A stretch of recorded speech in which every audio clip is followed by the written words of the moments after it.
बंदी छोड़ सतगुरु रामपाल जी परमेश्वर जी की जय हो।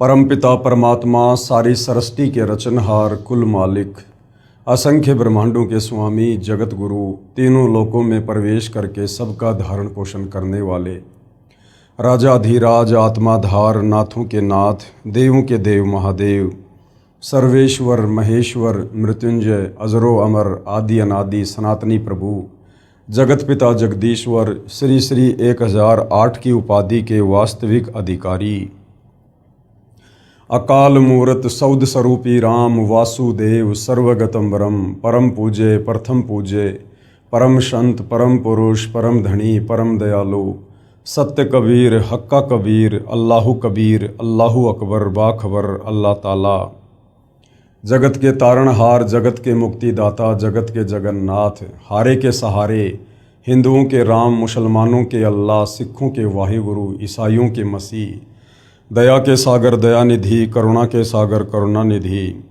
स्वयंभू परिभू संकट मोचन कष्टहरण मंगल करण दुख भंजन अविगत कबीर निर्विकार निर्विषम परमात्मा अलय अलेख सतगुरु आदि अनादि सतगुरु असली मर्यादा पुरुषोत्तम असली राम असली कृष्ण असली घनश्याम असली मुरारी राजाओं के राजा महाराजाओं के महाराजा शहंशाहों के शहंशाह सम्राटों के सम्राट भगवानों के भगवान अल्लाहों के अल्लाह प्रभुओं के प्रभु मसीहाओं के मसीह सच्चे वाहिगुरु बाबाओं के बाबा पीरों के पीर सेठों के सेठ जगत सेठ सावड़सा सेठ सर्वगुण संपन्न अनंत कोटि कलाओं के स्वामी अनंत कोटि ब्रह्मांडों के नायक योगियों में महायोगी ध्यानियों में महाध्यानी सिद्धों में परम सिद्ध ज्ञानियों में तत्वज्ञानी ब्रह्मज्ञानी महाज्ञानी परम ज्ञानी सर्वश्रेष्ठ ज्ञानी विज्ञानी युवा कबीर समर्थ कबीर असमवात अमित ओझा सच्चे रहनुमा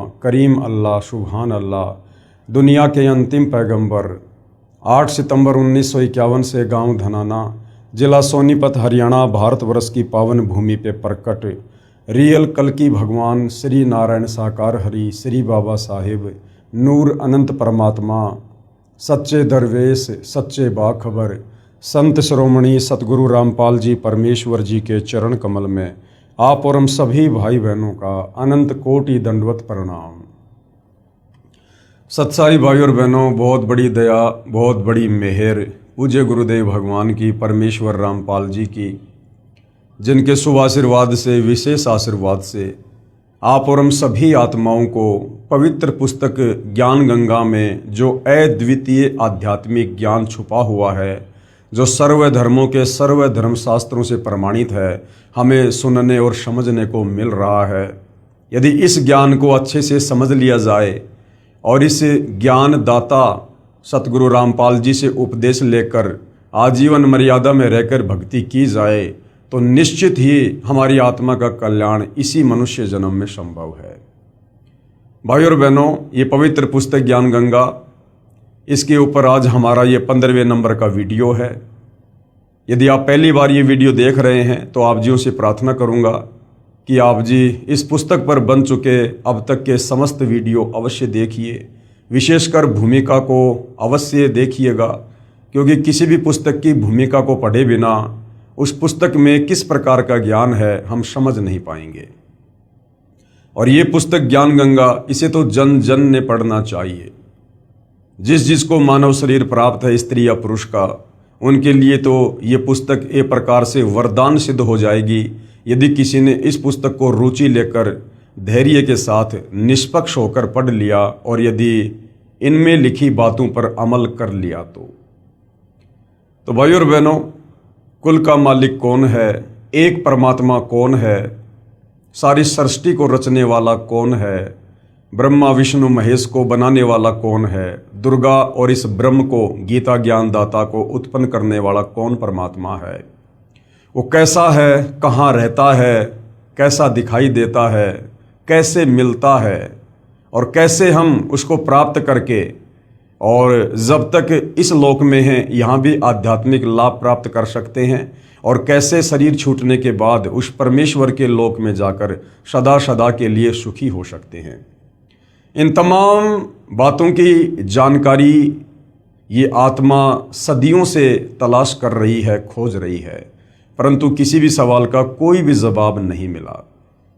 कारण ये था कि हमारे जितने भी आध्यात्मिक गुरु हैं, धर्म गुरु हैं, आचार्य शंकराचार्य हैं, मुल्ला मौलवी हैं, पोप पादरी हैं, पाठी हैं, इन्हें स्वयं तत्व ज्ञान नहीं, इन्हें स्वयं सृष्टि रचना का ज्ञान नहीं, ये लोग कथा करने के अधिकारी नहीं, गुरु पद पर बैठकर किसी को उपदेश देने के अधिकारी नहीं, जिसके चलते ये लोग भगत समाज को भी अध्यात्म के नाम पर केवल झूठ ही बोलते रहे, झूठ ही परोसते रहे।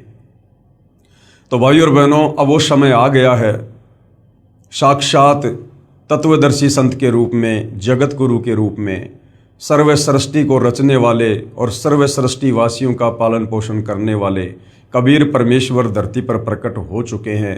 यदि आवश्यकता है तो थोड़ा अध्यात्म में रुचि लेकर और उनके द्वारा लिखी पवित्र पुस्तक को पढ़ने की है, उनके सत्संग सुनने की है। आज हमारा इस पवित्र पुस्तक ज्ञान गंगा के ऊपर, जिसको सतगुरु रामपाल जी ने अपने कर कमल से लिखा है, आज हमारा ये 15वें नंबर का वीडियो है।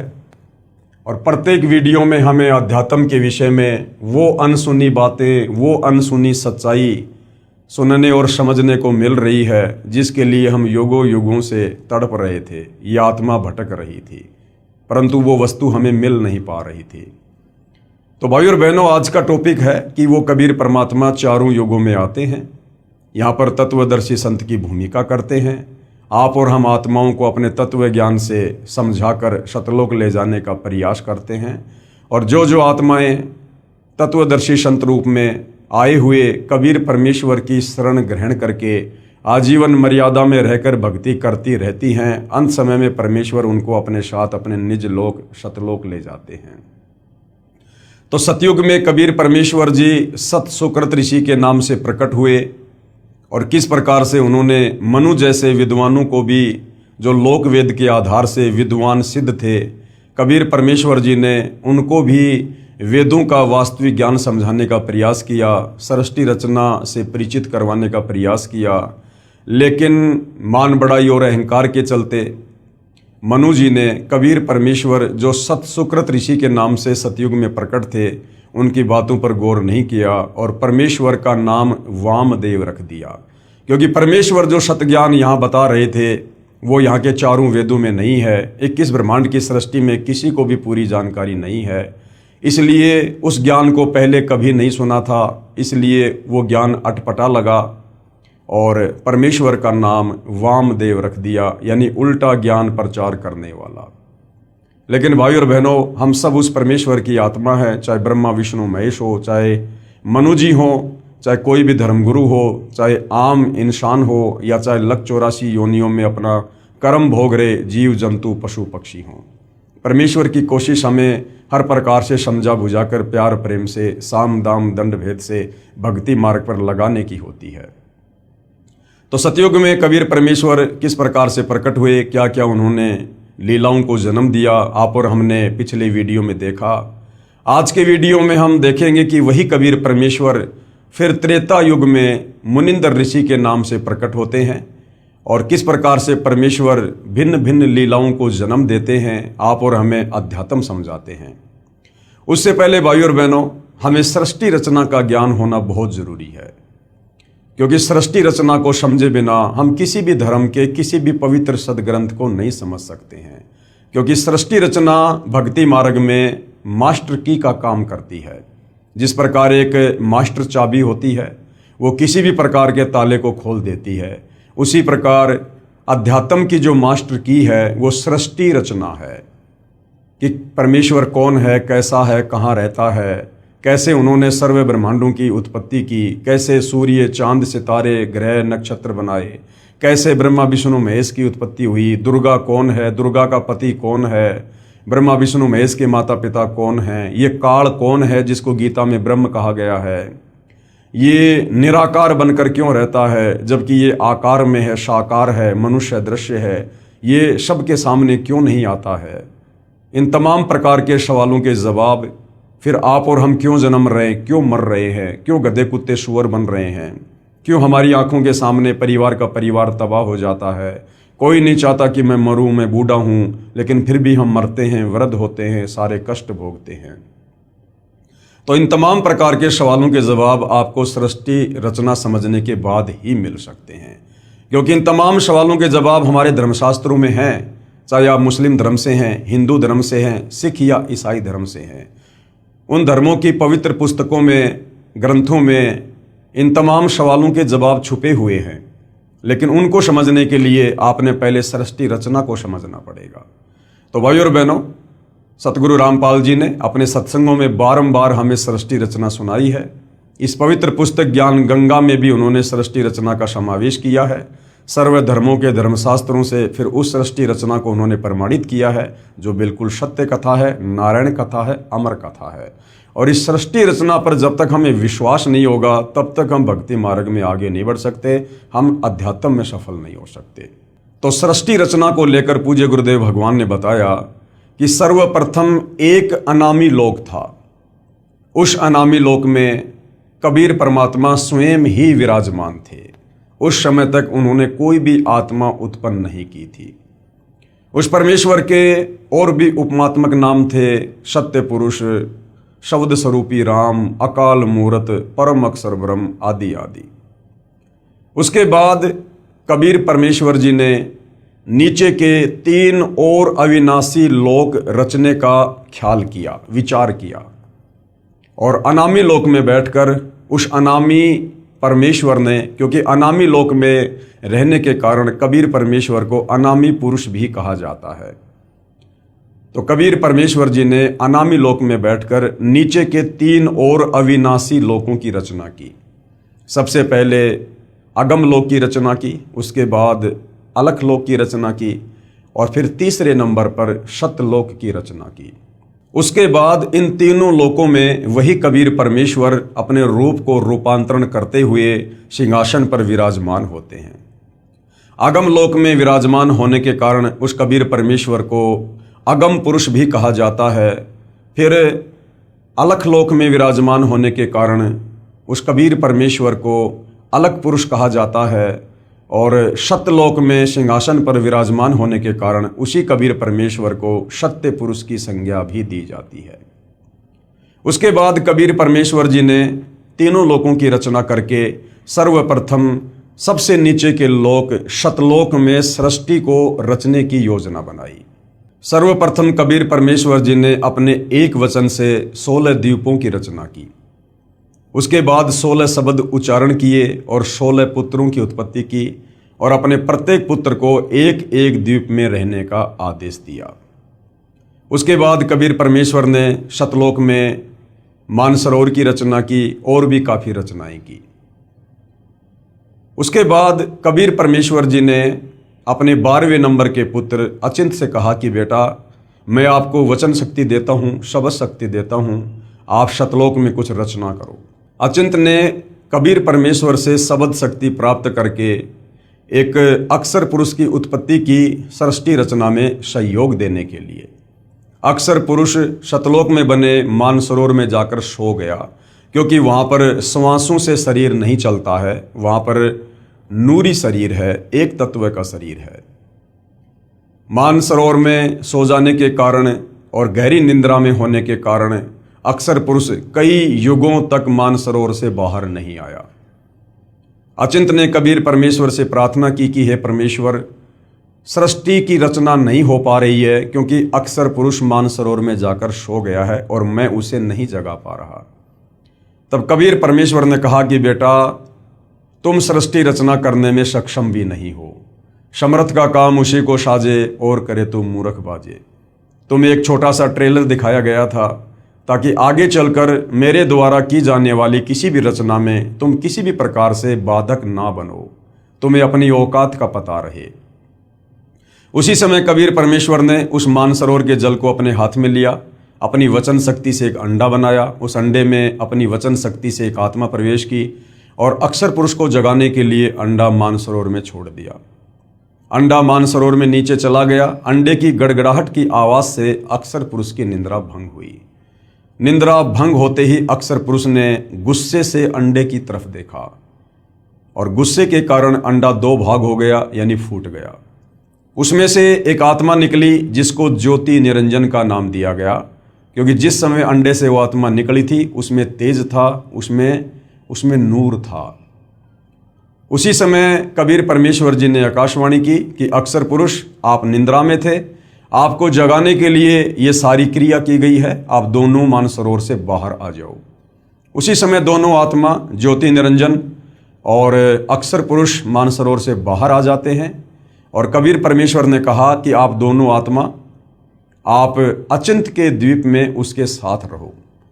परमेश्वर की आज्ञा प्राप्त करके ज्योति निरंजन और अक्सर पुरुष दोनों अपने बड़े भाई अचिंत के द्वीप में उसके साथ रहने लगे। उसके बाद कबीर परमेश्वर जी ने सतलोक में और बहुत सारी अनंत आत्माओं की अपने वचन से उत्पत्ति की और बहुत सारी रचना की। काफी समय बीत जाने के बाद ज्योति निरंजन के मन में एक खरपतवार उत्पन्न हुई कि हमारे बाकी 15 भाई एक एक द्वीप में अलग अलग रह रहे हैं और हम तीनों एक ही द्वीप में रह रहे हैं, क्यों ना परमेश्वर से अलग से राज्य प्राप्त किया जाए। उसके लिए इस ज्योति निरंजन ने सतलोक में एक पैर पर खड़ा होकर तप करना शुरू कर दिया। कबीर परमेश्वर ने पूछा कि भाई ज्योति निरंजन, आप ये तप क्यों कर रहे हो, हठ क्यों कर रहे हो? ज्योति निरंजन ने कहा कि पिताजी, मुझे कुछ अलग से राज्य दीजिए, मेरे लिए वो जगह थोड़ी है।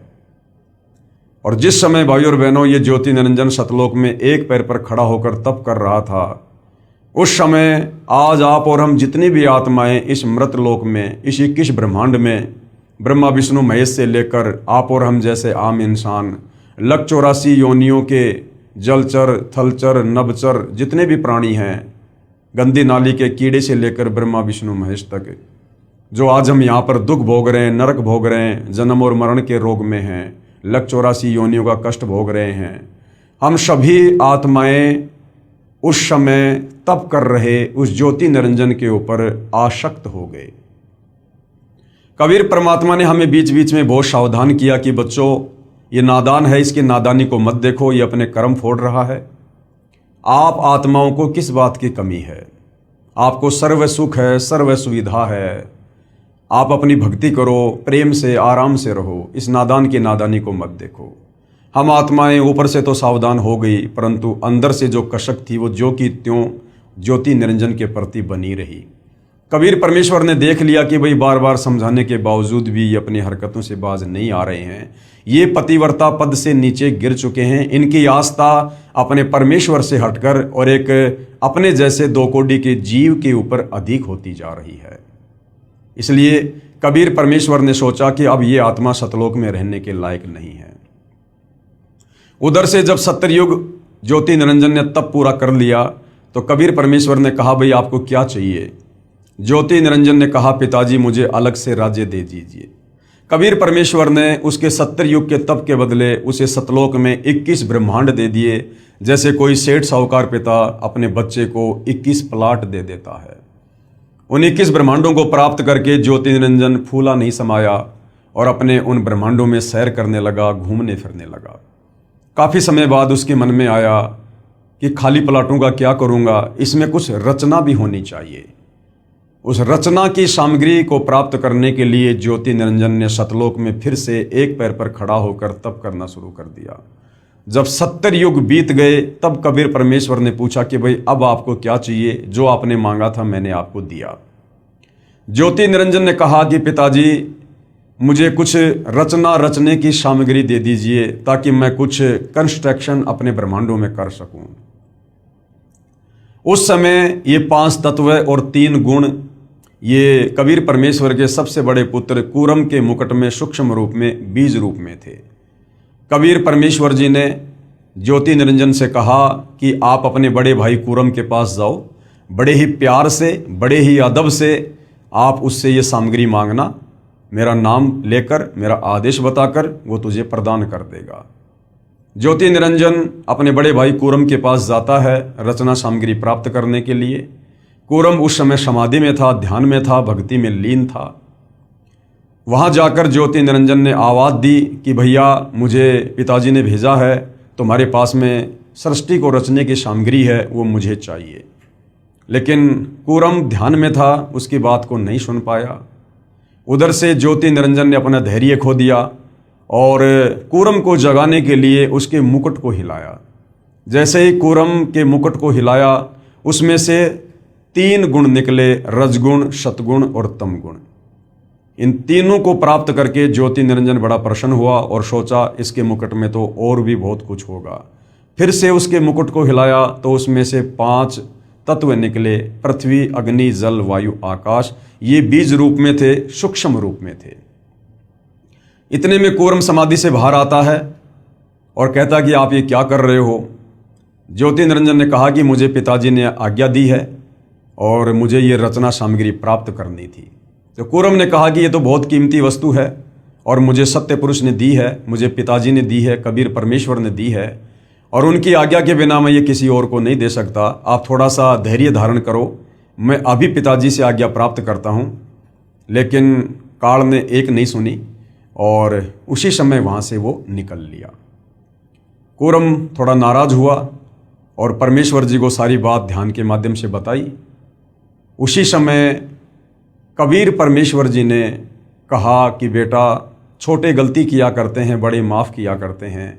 वो नादान है और उसके लोक में कभी भी शांति नहीं रहेगी। घर घर में लड़ाई झगड़ा, मन मुटाव, छल कपट इसी प्रकार से रहेगा। कूरम शांत हो गया। ज्योति निरंजन सारी रचना की सामग्री को प्राप्त करके अपने 21 ब्रह्मांडों में आता है और काफी कुछ रचना करता है। हम सभी नादान आत्माएं उसके ऊपर कुर्बान हो चुकी थी, पतिव्रता पद से नीचे गिर चुकी थी। कुछ समय बाद ज्योति निरंजन ने देखा कि मैंने बहुत सारा निर्माण कार्य भी कर लिया है, लेकिन मेरे अकेले का मन नहीं लग रहा, कुछ आत्मा हो तो बात बने। ये सोचकर ज्योति निरंजन ने फिर से सतलोक में 64 युग तप किया। 64 युग तप करने के बाद कबीर परमेश्वर जी ने कहा कि भाई ज्योति निरंजन, आपको जो चाहिए था वो मिल गया, अब और क्या चाहिए, आप ये क्यों हट कर रहे हो। ज्योति निरंजन ने कहा, पिताजी मुझे कुछ आत्मा दे दो, मेरा अकेले का मन नहीं लगता। कबीर परमेश्वर ने कहा कि बेटा, तेरे तप के बदले अगर तुझे और ब्रह्मांड चाहिए तो मैं दे सकता हूँ, परंतु ये मेरे बच्चे हैं, मेरी आत्मा हैं, ये मेरे वचन से, मेरे शब्द से, मेरे शरीर से उत्पन्न हैं, इनको मैं किसी भी कीमत पर नहीं दे सकता हूँ। हाँ, यदि कोई तेरे साथ स्वेच्छा से जाना चाहे तो मैं आज्ञा दे सकता हूँ। कबीर परमेश्वर को पता था कि इन सब की आस्था इस ज्योति निरंजन में ज़्यादा हो चुकी है, अब ये सतलोक में रहने के योग्य नहीं है।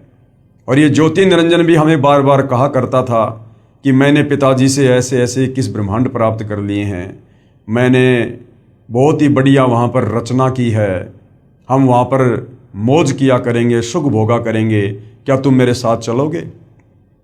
हम कहा करते थे कि भाई अवश्य चलेंगे यदि पिताजी आज्ञा दे दें। तो ज्योति निरंजन ने कहा कि पिताजी, कुछ आत्माएं हैं जो मेरे साथ जाना चाहती हैं। परमेश्वर ने कहा, ठीक है भाई, मेरे सामने स्वीकृति दिलवा दे, मैं उनको भेज दूंगा। ज्योति निरंजन और कबीर परमेश्वर हम सभी आत्माओं के पास आते हैं और परमेश्वर जी कहते हैं कि भाई कौन कौन हंस आत्मा है जो इस ज्योति निरंजन के साथ इसके 21 ब्रह्मांडों में जाना चाहती है। चारों तरफ सन्नाटा छा गया, किसी की बोलने की हिम्मत नहीं हुई। तो कबीर परमेश्वर ने कहा, भाई ज्योति निरंजन, आप तो कह रहे थे कि कुछ आत्माएं मेरे साथ जाना चाहती हैं, यहाँ तो कोई कुछ नहीं बोल रहा। इतने में एक आत्मा ने सर्वप्रथम हाथ खड़ा किया और कहा, पिताजी मैं जाना चाहता हूँ। उस आत्मा की देखा देखी फिर असंख्य आत्माओं ने हाथ खड़े कर दिए कि कहीं सारी लूट, सारी मौज 21 ब्रह्मांडों में ये अकेला ही ना लूट ले। असंख्य आत्माओं ने हाथ खड़े कर दिए। कबीर परमेश्वर ने कहा, ठीक है भाई ज्योति निरंजन, आप अपने 21 ब्रह्मांडों में जाइएगा, मैं इन तमाम आत्माओं को तुम्हारे पास अपने हिसाब से भेज दूंगा। ज्योति निरंजन अपने 21 ब्रह्मांडों में चला जाता है। पीछे से कबीर परमेश्वर ने सर्वप्रथम जिस हंस आत्मा ने काल के साथ जाने के लिए हाथ खड़ा किया था, उसकी एक युवा लड़की बनाया, सुंदर लड़की बनाया। और हम जितनी भी आत्माएं थी, तमाम आत्माओं को परमेश्वर जी ने सूक्ष्म रूप में उस लड़की के अंतःकरण में डाल दिया, जिसका नाम उन्होंने अष्टंगी रखा, आस्ट्रा रखा, आदि माया रखा, जिसको आगे चलकर दुर्गा भी कहा गया। वही शेरा वाली माता दुर्गा। हम सभी आत्माओं को दुर्गा के अंतःकरण में सूक्ष्म रूप में डाल दिया और कहा, बेटी मैंने तुझे सब शक्ति दे दी है, जितनी आत्मा ज्योति निरंजन कहेगा तू उत्पन्न कर सकती है। उस समय उस आदि माया दुर्गा को जो है वो प्रजनन इंद्री नहीं थी, क्योंकि शतलोक में किसी को भी प्रजनन इंद्री नहीं है। और कबीर परमेश्वर ने अपने पुत्र सहजदास के द्वारा दुर्गा को ज्योति निरंजन के पास भिजवा दिया। सहजदास दुर्गा को ज्योति निरंजन के पास उसके 21 ब्रह्मांडों में छोड़कर आ जाता है और सारी बात बताकर आ जाता है। सहजदास के आने के बाद ज्योति निरंजन के मन में खरपतवार उत्पन्न हुई, क्योंकि पहले ही वो 3 गुण प्राप्त कर चुका था, जिसमें एक गुण है रजगुण। रजगुण के प्रभाव से वो विषय वासनाओं से ग्रस्त हुआ और लड़की के युवा रंग रूप को देखकर उस पर आसक्त हो गया और उसके साथ में बलात् करने का प्रयास करने लगा। दुर्गा ने कहा कि भाई आप ऐसा जुल्म ना करो, आप मेरे बड़े भाई हो, आपको परमेश्वर ने पहले अंडे से उत्पन्न किया है, बाद में हमें अपने वचन से किया है, आप मेरे बड़े भाई हो, भाई बहन का ये दुष्कर्म बहुत बड़ा पाप होगा। मेरे पास में सबद शक्ति है, आप जितनी आत्मा चाहोगे मैं उत्पन्न कर दूंगी। परंतु विषय वासनाओं से बहुत अधिक प्रभावित होकर इस ज्योति निरंजन ने दुर्गा की एक भी बात नहीं सुनी और अपने नाखूनों से जबरदस्ती अपनी सिद्धि से दुर्गा को स्त्री इंद्री लगाने का प्रयास किया। दुर्गा ने सूक्ष्म रूप बनाया और इस ज्योति निरंजन के मुख के माध्यम से उसके पेट में जाकर शरण ली और वहां से फिर कबीर परमेश्वर को याद किया कि हे पिताजी मेरी रक्षा करो।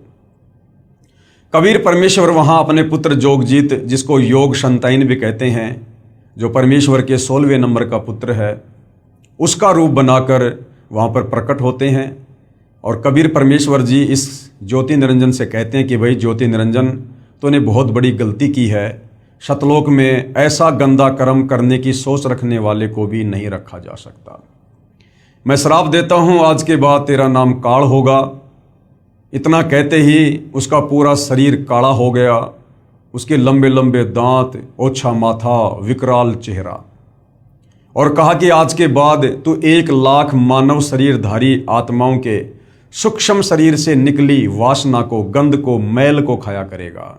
ये मैं तुझे श्राप देता हूं और इसी समय मेरे आदेश से तू अपने 21 ब्रह्मांडों को लेकर शतलोक से दूर चला जा। उसी समय विमान की तरह 21 ब्रह्मांड चल पड़े और शतलोक से 16 शंख कोश की दूरी पर आकर परमेश्वर की वचन शक्ति से, वैज्ञानिक जिसको गुरुत्वाकर्षण शक्ति कहते हैं, स्थिर हो गए और ये 5 तत्व, 3 गुण अपनी अपनी जगह पर स्थिर हो गए। सतलोक से 16 शंख कोश की दूरी पर आने के बाद इस ज्योति निरंजन ने दुर्गा से कहा कि दुर्गा, अब मैं अपनी मनमानी करूंगा, अब मेरा कौन क्या बिगाड़ लेगा, मुझे जो सजा मिलनी थी मिल चुकी है। और दुर्गा के साथ में जबरदस्ती करने का प्रयास करने लगा। दुर्गा ने फिर समझाया कि भाई देख, सर्वप्रथम तो तू मेरा बड़ा भाई है, मैं तेरी छोटी बहन हूँ, उसके बाद मैं तेरे पेट से बाहर आई हूँ, मैं तेरी बेटी हुई, बाप बेटी का, भाई बहन का ये कुक्रम महापाप का भागी होगा, आप ऐसा ना करो। मेरे पास वचन शक्ति है परमेश्वर की दी हुई, कबीर भगवान की, आप जितनी आत्मा चाहोगे मैं उत्पन्न कर दूंगी। परंतु रजोगुण के प्रभाव से प्रभावित होने के चलते इसने दुर्गा की एक नहीं सुनी और इसने दुर्गा के साथ में शादी की, पति पत्नी व्यवहार किया और इसने 3 पुत्रों की उत्पत्ति की। सबसे बड़े का नाम ब्रह्मा रखा, उससे छोटे का विष्णु, तीसरे नंबर वाले का शंकर, और तीनों को एक एक गुण से युक्त कर दिया। और इसने अपने इन 21 ब्रह्मांडों को 4 महाब्रह्मांडों में सेट कर दिया। एक महाब्रह्मांड में इसने 5 ब्रह्मांडों को सेट किया और एक महाब्रह्मांड के बराबर एक ब्रह्मांड में ये स्वयं ऊपर रहता है, जिसको ब्रह्मलोक कहते हैं, जहाँ पर इसने तपतशिला बना रखी है, जहाँ ये प्रतिदिन 1 लाख मानव शरीरधारी आत्मा, स्त्री या पुरुष जो मरते हैं, उनके सूक्ष्म शरीर से निकली वासना को वहाँ पर भून भून के खाता है। और उसके बाद तीनों पुत्रों को इस काल ने अचेत कर दिया। एक पुत्र को इसने, जो सबसे बड़ा है ब्रह्मा, उसको कमल के फूल के ऊपर अचेत करके लेटा दिया। दूसरे वाले पुत्र विष्णु को शेषनाग की सैया के ऊपर अचेत करके लेटा दिया। तीसरे नंबर के पुत्र शिव जी को, शंकर को इसने कैलाश पर्वत पर अचेत करके बैठा दिया और दुर्गा से कहा कि दुर्गा, तुम इनकी अचेत अवस्था में तुम इनकी परवरिश करो और मेरे आदेश से तुम इनको चेतना में लाना। उसके बाद इस काल ने दुर्गा से कहा कि दुर्गा, 3 पुत्रों की उत्पत्ति हो चुकी है, तीनों पुत्र एक एक गुण युक्त हो चुके हैं। अब तुम इन तीनों पुत्रों के माध्यम से आगे सृष्टि की रचना करो, मेरे भोजन की व्यवस्था करो, जीवों की उत्पत्ति करो। और काल ने कहा कि आज के बाद मैं किसी को भी दर्शन नहीं दूंगा। दुर्गा ने कहा, क्या तुम अपने तीनों पुत्रों को भी दर्शन नहीं दोगे? तो ब्रह्म, गीता जी में जिसको ब्रह्म कहा गया है, ये ज्योति निरंजन काल, इसको क्षर पुरुष भी कहते हैं। क्षर का मतलब होता है नाशवान, जिसका जन्म और मरण हो। तो इस ब्रह्म अर्थात काल ने कहा कि मैं अपने तीनों पुत्रों को भी दर्शन नहीं दूंगा, ये मेरी मजबूरी है। यदि मैंने इनको दर्शन दे दिए तो ये मेरे वास्तविक रूप से परिचित हो जाएंगे और फिर ये सवाल करेंगे कि आपका इतना भूंडा चेहरा कैसे है। और सच पता चलने पर कि मुझे रोजाना 1 लाख मानव शरीरधारी आत्माओं को खाना पड़ता है, तो ये कभी भी मेरे लिए संतान उत्पत्ति नहीं करेंगे, जीवों की उत्पत्ति नहीं करेंगे, इस पाप में भागी नहीं बनेंगे। तो ये अपने पुत्रों को भी दर्शन नहीं देता है। और इसने दुर्गा से कहा कि दुर्गा, अब तुम तीनों पुत्रों को सचेत करो। दुर्गा ने तीनों पुत्रों को सचेत किया और तीनों को आपस में इकट्ठा किया और काल के आदेश से दुर्गा तीनों पुत्रों को समुद्र मंथन पर लेकर गई। समुद्र मंथन पर ले जाकर सर्वप्रथम काल ने वहाँ पर 4 वेद जो है वो प्रकट किए और काल के आदेश से दुर्गा ने 4 वेद ब्रह्मा जी को दे दिए। ब्रह्मा जी ने जब वेदों को पढ़ा तो पता चला कि कोई और है, कोई ब्रह्म है, वो सहशरीर है, तेजोमय शरीर है। उससे पहले जब ये ब्रह्मा दुर्गा से पूछा करता था कि हमारा पिता कौन है, तो ये दुर्गा काल के डर से सच नहीं बताती थी और कह देती थी कि बेटा मैं तेरी माँ हूँ, मैं तेरा पिता हूँ। लेकिन जब ब्रह्मा जी ने वेदों में पढ़ा कि कोई और ब्रह्म है जो आकार में है, साकार है, मनुष्य जैसा है, उसको प्राप्त किया जा सकता है, तो ब्रह्मा ने कहा कि माँ मुझे तेरी बातों पर अब यकीन नहीं है। पहले जब मैं पूछा करता था हमारा पिता कौन है तो आप कहती थी कि मैं तेरा पिता हूँ। अब जब मैंने वेद पढ़ लिए, वेदों में लिखा है, अब मैं पूछ रहा हूँ तो आप कह रहे हो कि तुम्हारा पिता है लेकिन वो दर्शन नहीं देगा। माँ मुझे आपकी इस बात पर यकीन नहीं है, मैं तो अपने पिता के दर्शन करके रहूँगा। दुर्गा ने कहा यदि तुझे तेरे पिता ने दर्शन नहीं दिए तो क्या करेगा? ब्रह्मा ने कहा कि मैं आपको शक्ल भी नहीं दिखाऊंगा। ये कहकर ब्रह्मा जी उत्तर दिशा की तरफ अपने पिता के दर्शन करने के लिए समाधि लगाने के लिए चले गए। ब्रह्मा जी ने 4 युगों तक समाधि लगाई लेकिन काल ने दर्शन नहीं दिए। उधर से काल ने आकाशवाणी की कि दुर्गा सृष्टि की रचना क्यों नहीं हो रही, जीवों की उत्पत्ति क्यों नहीं हो रही है? तुझे पता है ना मुझे 1 लाख मानव शरीरधारी आत्माओं को खाने का श्राप लगा हुआ है। दुर्गा ने कहा कि सृष्टि की रचना कैसे हो? आपका बड़ा बेटा ब्रह्मा आपकी खोज करने के लिए, दर्शन करने के लिए गया हुआ है, समाधि लगा के बैठा है। काल ने कहा दुर्गा उस तक सूचना पहुंचाओ कि मैं उसको दर्शन नहीं दूंगा। दुर्गा ने अपनी सबद शक्ति से एक लड़की उत्पन्न की जिसका नाम गायत्री रखा और कहा बेटी किसी भी तरह से अपने बड़े भाई ब्रह्मा जी को लेकर आ। गायत्री जाती है और देखती है कि ब्रह्मा तो समाधि लगाकर बैठा है। गायत्री ने ध्यान अवस्था में दुर्गा से बात की तो दुर्गा ने कहा कि आप इसके चरण स्पर्श करो, इसकी समाधि टूट जाएगी। गायत्री ने वैसा ही किया, ब्रह्मा जी के चरण स्पर्श किए, ब्रह्मा जी का ध्यान भंग हुआ। ध्यान भंग होते ही ब्रह्मा जी ने क्रोध से कहा कि तू कौन कुलटा है, कुलक्षणा है, जिसने मेरा ध्यान भंग कर दिया, मेरी समाधि तोड़ दी, मैं तुझे श्राप दूंगा। गायत्री ने कहा भाई श्राप बाद में देना, पहले मेरी बात सुन ले, मुझे माता दुर्गा ने भेजा है, आपके बिना सृष्टि नहीं रची जा रही है और आपको मेरे साथ चलना है। ब्रह्मा ने कहा गायत्री मैं कैसे चलूं? मैं माता से कहकर आया था कि जब तक मुझे पिताजी दर्शन नहीं देंगे मैं आपको शक्ल भी नहीं दिखाऊंगा और मुझे पिताजी के दर्शन नहीं हुए। ब्रह्मा ने कहा कि गायत्री अगर तू मेरी झूठी गवाही दे कि मेरे सामने ब्रह्मा को ब्रह्म ने दर्शन दिए हैं तो मैं चल सकता हूं। गायत्री ने कहा भाई मैं झूठी गवाही क्यों दूं? लेकिन गायत्री की मजबूरी थी, दुर्गा का आदेश था, ब्रह्मा को लेकर जाना था। तो गायत्री ने सोचा कि कहीं मैं झूठी गवाही दे दूं, कल को सच्चाई का पता चले, मेरी अकेले की पिटाई हो जाए, मुझे दंड मिले। तो गायत्री ने कहा कि मैं झूठी गवाही दे सकती हूँ, लेकिन ये मेरी एक शर्त है, यदि आप मेरे साथ शारीरिक संबंध बनाओ, रति क्रिया करो, तो मैं आपकी गवाही दूँ। ब्रह्मा ने गायत्री के साथ में शारीरिक संबंध बनाए। उसके बाद गायत्री ने सोचा क्यों ना एक और गवाह तैयार किया जाए ताकि बात में कुछ दम हो। गायत्री ने अपनी शब्द शक्ति से एक लड़की उत्पन्न की जिसका नाम पोहपति रखा और पोहपति से कहा कि तुम ऐसे ऐसे हमारी गवाही दो। पोहपति ने भी यही सोचा कि मैं झूठी गवाही दे दूं, ये कल को बच जाएं और मैं दोषी हो जाऊं। तो पोहपति ने भी वही शर्त रखी, यदि ब्रह्मा मेरे साथ में शारीरिक संबंध बनाए तो मैं गवाही दे सकती हूँ। ब्रह्मा की मजबूरी, गायत्री की मजबूरी, ब्रह्मा ने पोहपति के साथ वही कर्म किया, शारीरिक संबंध बनाए और तीनों माता दुर्गा के पास में आ जाते हैं। दुर्गा कहती है, बेटा तुझे तेरे पिता ब्रह्म ने दर्शन दिए। ब्रह्मा जी ने कहा कि माता जी मुझे दर्शन हुए हैं। दुर्गा ने कहा कि मैं कैसे यकीन करूं, कोई गवाह पेश करो। ब्रह्मा जी ने कहा कि ये दोनों लड़कियां हैं, इन दोनों के सामने दर्शन दिए। दुर्गा ने उन दोनों से पूछा तो दोनों ने स्वीकृति दे दी कि हमारे सामने पिताजी ने दर्शन दिए हैं। उधर से दुर्गा ने सोचा कि ये काल मुझे तो कह रहा था कि मैं कभी किसी को दर्शन नहीं दूंगा, ये कह रहे हैं कि मुझे दर्शन दिए हैं। दुर्गा थोड़ा नाराज हुई और उसने ध्यान लगाया। उधर से काल ने आकाशवाणी की कि दुर्गा ये तीनों झूठ बोल रहे हैं, मैंने किसी को कोई दर्शन नहीं दिए हैं।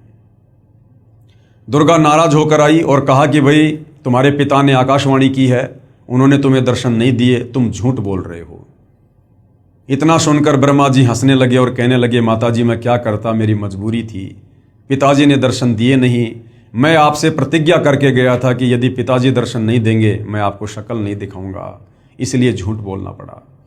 उसी समय दुर्गा ने काल प्रेरणा से गुस्से में आकर अपने बड़े बेटे ब्रह्मा को श्राप दे दिया कि जग में तेरी पूजा नहीं होगी और तेरे वंशज भी तेरे जैसे झूठे होंगे, पाखंडी होंगे। ब्रह्मा जी के वंशज हैं धर्मगुरु, आचार्य, शंकराचार्य, विद्वान लोग हर धर्म के, और आज ये लोग वही कर रहे हैं जैसा श्राप दुर्गा ने ब्रह्मा को दिया था कि लोगों को ठगना, झूठ बोलना, धर्म कर्म के नाम पर पाखंड करना, मिथ्या प्रचार करना, ये तेरे वंशज करेंगे। और आज ब्रह्मा के वंशज धर्मगुरु वही कर रहे हैं, शास्त्रों के विरुद्ध ज्ञान ही समाज को दे रहे हैं। इतना सुनकर ब्रह्मा जी बेहोश हो गए और दुर्गा ने फिर गायत्री को श्राप दिया जिसने झूठी गवाही दी थी कि तू मृत लोक में यानी पृथ्वी लोक पर गाय बनेगी और तेरे कई कई सांड जो है वो पति होंगे। उसके बाद पोहपति को श्राप दिया कि तू मृत लोक में पृथ्वी लोक पर गंदगी में पैदा होने वाला पौधा बनेगी, तेरा नाम केवड़ा केतकी होगा और तेरे फूल किसी भी पूजा आदि में शुभ कार्यों में काम नहीं आएंगे। हरियाणा में केवड़ा केतकी को कुशोंदी कहते हैं, जिसके फूल किसी काम नहीं आते। उसके बाद दुर्गा ने अपने दूसरे पुत्र विष्णु से कहा कि बेटा तू भी अपने पिता के दर्शन करने का प्रयास कर ले, कहीं बाद में जाके फिर बाधा उत्पन्न करे। विष्णु जी भी माता की आज्ञा प्राप्त करके अपने पिता ब्रह्म के दर्शन करने के लिए नीचे पाताल लोक में चले गए कि कहीं एकांत में बैठ के समाधि लगाऊंगा। पाताल लोक में शेषनाग का आधिपत्य था। शेषनाग ने देखा ये मेरे लोक में मेरी आज्ञा के बिना बेधड़क होकर भला कौन आ रहा है, इसको मजा चखाना चाहिए। शेषनाग ने अपने 1000 फणों से जहर की फुंकार छोड़ दी और श्री विष्णु जी का रंग नीला हो गया, ब्लैक हो गया। विष्णु जी ने सोचा कि मैंने इसको कुछ कहा नहीं, कुछ बिगाड़ा नहीं और बेवजह इसने मेरे साथ ऐसा व्यवहार किया है, मेरा शरीर बिगाड़ दिया, मैं अभी इसको मजा चखाता हूँ। जैसे ही विष्णु आगे बढ़े उधर से काल ने आकाशवाणी की कि बेटा विष्णु अभी तू इसको कुछ मत बोल, इसका बदला मैं तुझे द्वापर युग में दूंगा, जब तू श्री कृष्ण रूप में जाएगा अवतार धारण करके। उस समय ये कालीदय में कालिया नाम का नाग होगा कालिंद्री में, उस समय तू अपना बदला लेना और अपनी माँ को जाके सच सच बता दे, अगर तूने झूठ बोला तो तेरी हाल भी वही होगा जो ब्रह्मा का हुआ। विष्णु वापस चला जाता है। अपनी माता के पूछने पर कि बेटा तुझे तेरे पिता ने दर्शन दिए, तो विष्णु जी ने सच सच कह दिया कि माता जी मुझे दर्शन नहीं हुए।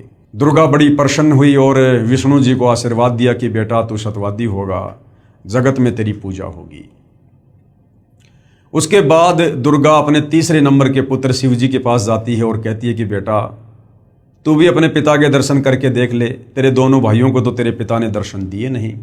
इस मामले में शंकर जी बड़े होशियार निकले।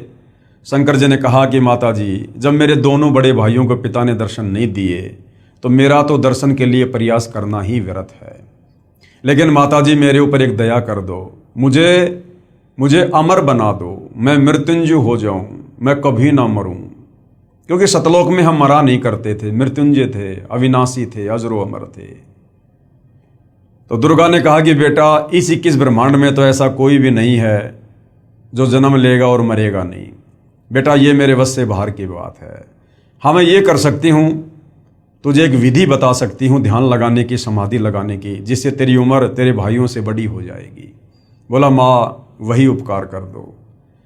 दुर्गा ने उसको 10वें द्वार में श्वासों को रोककर ध्यान लगाने की विधि बताई, क्योंकि हमारा शरीर श्वासों पर टिका हुआ है, जितनी श्वासें हम उतने ही जीवित रहते हैं। तो शंकर जी हम देखते हैं ज़्यादातर समाधि में रहते हैं, 10वें द्वार में जाकर और अपनी श्वासों को रोककर ध्यान लगाते हैं, जिस कारण से इनकी लंबी उम्र है।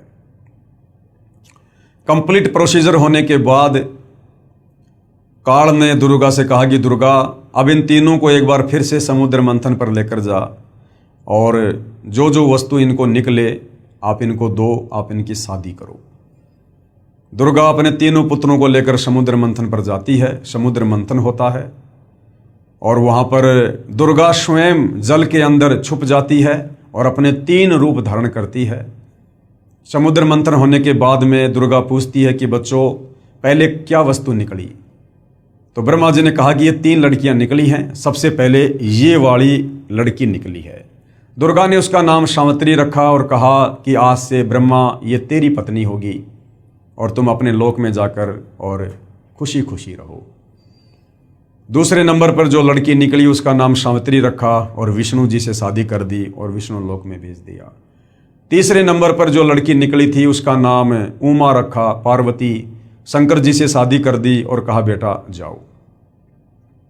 उधर से काल ने पहले ही तीनों को एक एक गुण से युक्त कर दिया था, रजगुण ब्रह्मा, शतगुण विष्णु और तमगुण शंकर। और उसके बाद में ये नीचे की सृष्टि शुरू हो जाती है, जीवों की उत्पत्ति का कार्य शुरू हो जाता है। प्रतिदिन 1.25 लाख ये दुर्गा उत्पन्न करती है और 1 लाख प्रतिदिन शंकर जी जीवों को मार मार के संहार करके किसी भी प्रकार से लड़ाई झगड़े में, मनमुटाव में, एक्सीडेंट में, युद्ध में अपने पिता काल का भोजन तैयार करता है। इस प्रकार से भाइयों और बहनों ये 21 ब्रह्मांड वाली सृष्टि इस काल की, ज्योति निरंजन की, क्षर पुरुष की यहाँ पर चल रही है।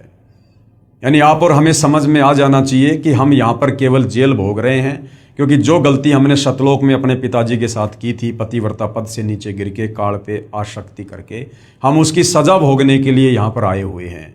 अन्यथा ये हमारा कोई ससुराल नहीं है। और हम जन्म मरण के चक्कर में 184 योनियों में कष्ट भोग रहे, कभी नरक में कष्ट भोग रहे, तपतशिला पर काल हमें भून भून के खाता है। असहनीय पीड़ाओं का सामना करना पड़ता है। और ये काल यहाँ कोई बिजनेस करने नहीं आया है। इसने सतलोक में जो तप करके गलती की और दुर्गा के साथ जिस प्रकार से दुर्व्यवहार करने का प्रयास किया उस सच्चे लोक में, उसकी सजा इसने पाई। और यहाँ पर प्रतिदिन 1 लाख मानव शरीरधारी आत्माओं के सूक्ष्म शरीर से निकली गंध को, मैल को ये खाता है। उसके लिए ये यहाँ पर अपने तीनों पुत्रों के द्वारा दुर्गा के माध्यम से जीवों की उत्पत्ति करवाता है और उनका संहार करवाता है। और विष्णु के माध्यम से सबको मोह ममता में बांध के स्थिति को बना के रखता है। तो इस प्रकार से भाइयों और बहनों इस काल की ये सृष्टि यहाँ पर चल रही है। उसके बाद सतलोक में जो अक्षर पुरुष था, जो अक्षर पुरुष उस ज्योति निरंजन और अचिंत के साथ एक द्वीप में रहा करता था, अक्षर पुरुष के मन में आया कि क्षर पुरुष यहां से जा चुका है, ज्योति निरंजन यहां से जा चुका है 21 ब्रह्मांड लेके, और वो तो बहुत ज्यादा मौज मस्ती कर रहा होगा, बड़े सुख भोग रहा होगा, बड़े आनंद में होंगे लोग जो उसके साथ गए हैं। ये सोचकर अक्षर पुरुष ने भी सतलोक में जो भक्ति करते हैं, सार नाम का जाप करते हैं, सार नाम का जाप भी किया और साथ में चिंतित रहने लगा, व्याकुल रहने लगा अपने साथी ज्योति निरंजन की याद में।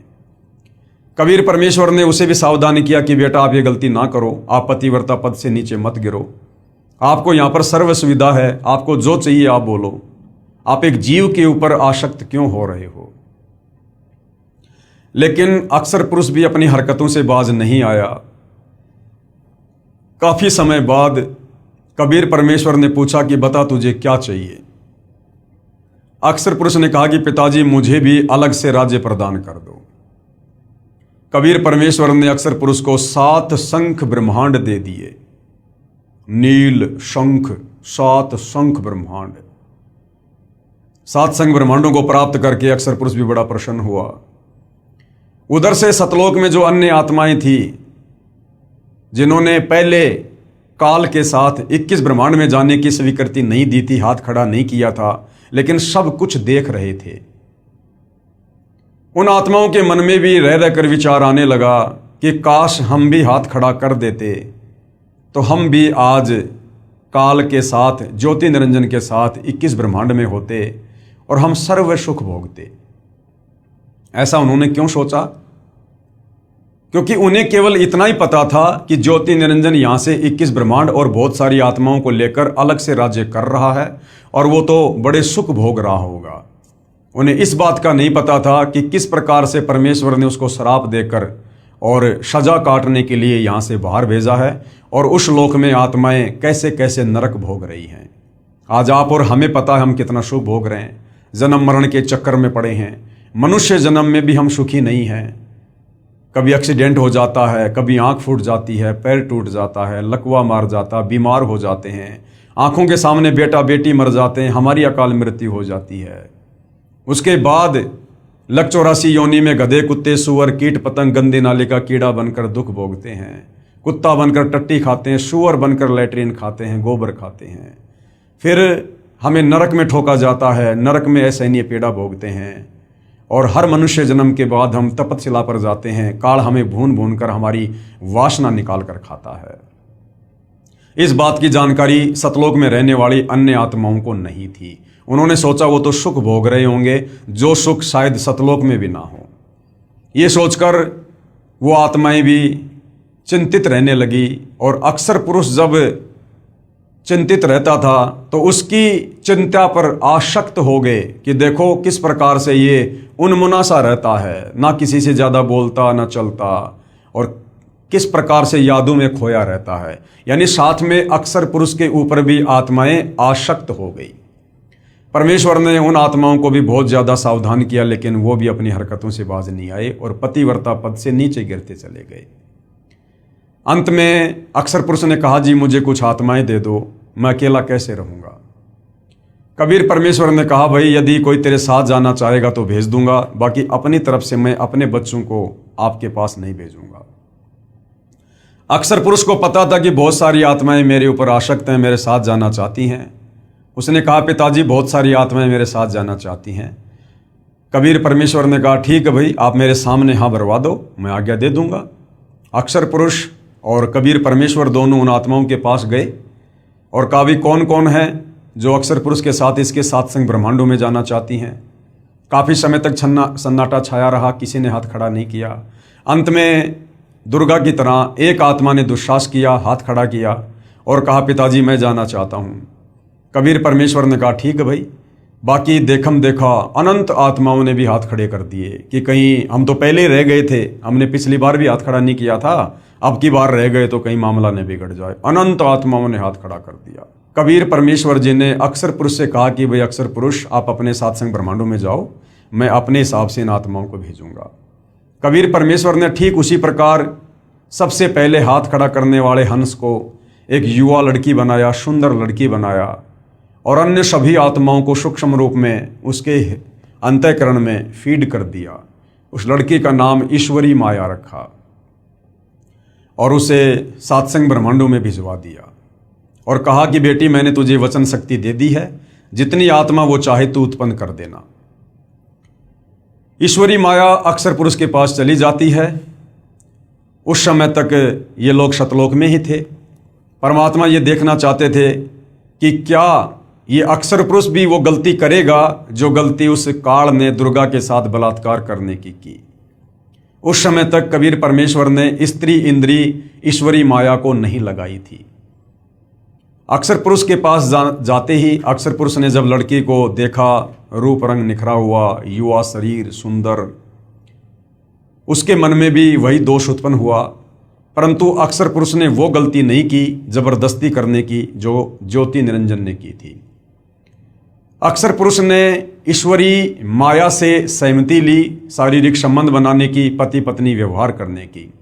ईश्वरी माया ने उसको सहमति प्रदान कर दी और दोनों ने अपनी सहमति से जो है वहाँ पर शारीरिक मिलन किया, पति पत्नी व्यवहार किया, जिसके चलते अक्सर पुरुष के सात्संग ब्रह्मांडों में तपतशिला का कष्ट नहीं है। जीवों को भून भून के नहीं खाया जाता है। बाकी कष्ट ज्यों के त्यों जो 21 ब्रह्मांड में है, जन्म और मरण का, काम धंधा करके खाना पीना, और ये लक 84 योनियों में गधा कुत्ता सुअर, कभी आंख फूटना, कभी एक्सीडेंट होना, और नरक में जाना, राग द्वेष ईर्ष्या मान बढ़ाई, छल कपट निंदा चुगली चोरी जारी, सब कुछ ऐसी व्यवस्था अक्सर पुरुष के सात्संग ब्रह्मांडों में है। केवल तपतशिला का कष्ट नहीं है, ये आत्माओं को खाता नहीं है, क्योंकि इसने वो गलती नहीं करी जो गलती काल ने दुर्गा के साथ सतलोक में जबरदस्ती करके की थी। तो इस प्रकार से कबीर परमेश्वर ने सतलोक के ही एक कोने में अलग से और सात्संग ब्रह्मांडों को बांध कर रख दिया। अपनी मर्जी से वापस सतलोक में ना तो अक्सर पुरुष आ सकता, ना ईश्वरी माया आ सकती, और ना वो तमाम आत्माएं जो उसके सात्संग ब्रह्मांडों में है। इस प्रकार से कबीर परमेश्वर ने इस संसार रूपी वृक्ष की रचना की, जिसका जिक्र गीता जी अध्याय 15 श्लोक नंबर 1 से 4 में है कि अर्जुन, जो संत महात्मा इस संसार रूपी वृक्ष के प्रत्येक विभाग को बता दे कि कौन भगवान कैसा है, किसकी कितनी क्षमता है, सृष्टि की रचना कैसे हुई है, ये 21 ब्रह्मांड कैसे उत्पन्न हुए, सात्संग ब्रह्मांड कहाँ से आए हैं, जो इस संसार रूपी वृक्ष को सभी विभागों सहित बता दे, तत्व ज्ञान से बता दे, पूरी सृष्टि रचना को समझा दे, वो तत्वदर्शी संत महात्मा है। उसकी शरण में जाकर भक्ति करने से आप मेरे यानी काल के 21 ब्रह्मांडों से मुक्त होकर वापस सतलोक जा सकते हो। तो भाई और बहनों, वो परम शक्ति, वो परम पुरुष, महापुरुष, वो तत्वदर्शी संत वर्तमान में आज धरती पर सतगुरु रामपाल जी हैं, जिन्होंने संसार रूपी पीपल की वृक्ष का चित्र बनाकर अपने सत्संगों में हमें पूरी सृष्टि रचना को समझाया है। जो सृष्टि रचना आपने अभी अभी मौखिक सुनी, और जो सृष्टि रचना कंप्लीट इस पवित्र पुस्तक ज्ञान गंगा में लिखी हुई है, जिस पर वीडियो बन चुके हैं, जो सर्व धर्मों के सर्व पवित्र धर्म शास्त्रों से प्रमाणित है। उसके बाद भाई और बहनों, जब हम यहाँ काल के 21 ब्रह्मांड में आकर असहनीय पीड़ा भोगने लगे, कष्ट भोगने लगे, गधे कुत्ते सुअर बनने लगे, आत्मा रोने लगी, अपने परम पिता को याद करने लगी। हम चाहे किसकी भी भक्ति करते हैं, चाहे कोई माता की, चाहे कोई ब्रह्म की, चाहे कोई देवी देवताओं की, चाहे वैसे कोई मंदिर में जाता है, और जब कोई विशेष आपत्ति आती है तो हम आत्मा से पुकार करते हैं कि हे परमात्मा रक्षा करो, हे सबके मालिक, हे सच्चे मालिक। क्योंकि आत्मा को पता है कि हमारा मालिक कोई और है, ये देवी देवता नहीं है, ये पत्थर पानी नहीं है। तो जब आत्मा यहाँ पर दुख उठाने लगी लक 84 योनियों में, तपतशिला पर और नरक में, तो आत्मा की पुकार को सुनकर हमें दुखी होता देखकर कबीर परमेश्वर सतलोक से चलकर और अपने पुत्र जोगजीत का रूप बनाकर काल के 21 ब्रह्मांड में आए, और सर्वप्रथम कबीर परमेश्वर की मुलाकात जोगजीत रूप में 21वें ब्रह्मांड पर तपतशिला के पास इस काल से ज्योति निरंजन से हुई, जहाँ पर ये गुप्त रहता है। इसने सौगंध खा रखी है कि मैं आज के बाद अपने ओरिजिनल काल रूप में किसी को भी दर्शन नहीं दूंगा। जिस कारण से साधु संत महात्मा ऋषि, बड़े बड़े वेदों के विद्वान ओम नाम की साधना भी कर करके थक गए, ध्यान लगा के भी थक गए, लेकिन काल ने दर्शन नहीं दिए। खुद ब्रह्मा जी ने 4 युग समाधि लगाई, लेकिन काल ने दर्शन नहीं दिए। फिर यहाँ घंटे 2 घंटे की साधना से भला ये किसको दर्शन देगा। तो इस प्रकार से फिर लोगों ने निष्कर्ष निकाल लिया कि वो ब्रह्म जो है वो निराकार है, वो दिखाई नहीं देता, जबकि वो साकार है, सहशरीर है, मनुष्य आकार में है, 21वें ब्रह्मांड में रहता है, अव्यक्त रहता है, लेकिन उसने सौगंध खा रखी है कि मैं किसी को दर्शन नहीं दूंगा। जिस कारण से साधना करते करते जब उसके दर्शन नहीं हुए तो साधु संत महात्मा ऋषियों ने अपना निष्कर्ष दे दिया कि परमात्मा निराकार है, वो दिखाई नहीं देता। और सब इसी थ्योरी पर सेट हो गए कि वास्तव में परमात्मा तो दिखाई नहीं देता, वो तो निराकार है, जबकि वो साकार है, दिखाई देता है। लेकिन उसकी प्राप्ति की विधि इन चारों वेदों में नहीं है। उसकी विधि सूक्ष्म वेद 5वें वेद में है, जो ज्ञान कबीर परमात्मा खुद ही चलकर आकर धरती पर देता है।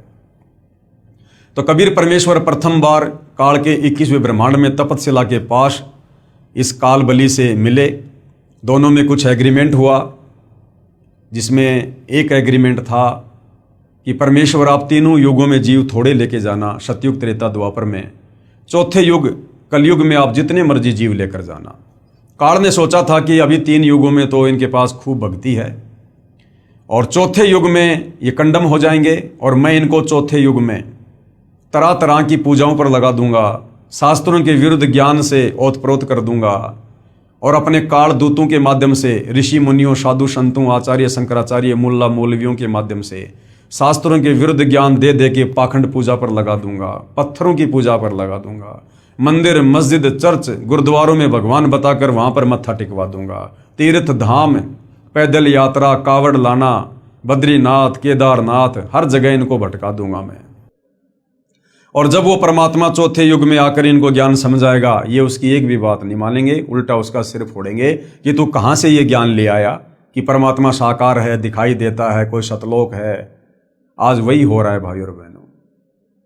आज 90% आत्माएं सतगुरु रामपाल जी के द्वारा बताई जा रही यथार्थ सृष्टि रचना को उस अज्ञानता के चलते, जो अज्ञानता हम सदियों से सुनते आ रहे हैं, जो शास्त्र विरुद्ध साधना हम सदियों से करते आ रहे हैं, हमारे दिलो दिमाग में यही बैठा दिया गया है कि परमात्मा निराकार है। तो आज सतगुरु रामपाल जी की बात को 90% जनता सुनने को तैयार नहीं है।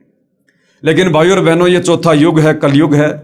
मालिक को भी पता था कि 3 युगों में इनके पास भक्ति होगी, इनके पुण्य होंगे, दान धर्म की कमाई होगी, जिस कारण से ये वैसे भी मेरी बात को स्वीकार नहीं करेंगे। जब चौथा युग कलयुग आएगा, इनकी पुण्य कमाई नष्ट हो चुकी होगी, इनके पाप कर्म शेष बचेंगे, और पाप कर्मों के चलते इनके ऊपर तरह तरह की आपत्ति आएंगी। तब ये मुझे खोजेंगे, मुझे तलाश करेंगे, और उस समय जब मैं इनको ये ज्ञान बताऊंगा और साथ में इनके दुखों का निवारण करूंगा भक्ति देकर, तब ये मेरे ऊपर यकीन करेंगे। तो भाइयों और बहनों, अब वो समय आ चुका है। कबीर परमात्मा स्वयं सतगुरु रामपाल जी के नाम से, उनके चोले में, उनकी वेशभूषा में धरती पर प्रकट हैं। आप और हमें सन 1994 से अपने यथार्थ 13वें कबीर पंथ को चलाकर ये सत ज्ञान दे रहे हैं, शास्त्र प्रमाणित ज्ञान दे रहे हैं, शास्त्र अनुकूल साधना बता रहे हैं, सृष्टि रचना का ज्ञान दे रहे हैं, यथार्थ भक्ति मंत्र दे रहे हैं, और हमें सो सुख दे रहे हैं। तो आज हमें यकीन हो रहा है कि वास्तव में परमात्मा कौन है, कैसा है, और कैसे उनकी प्राप्ति होगी।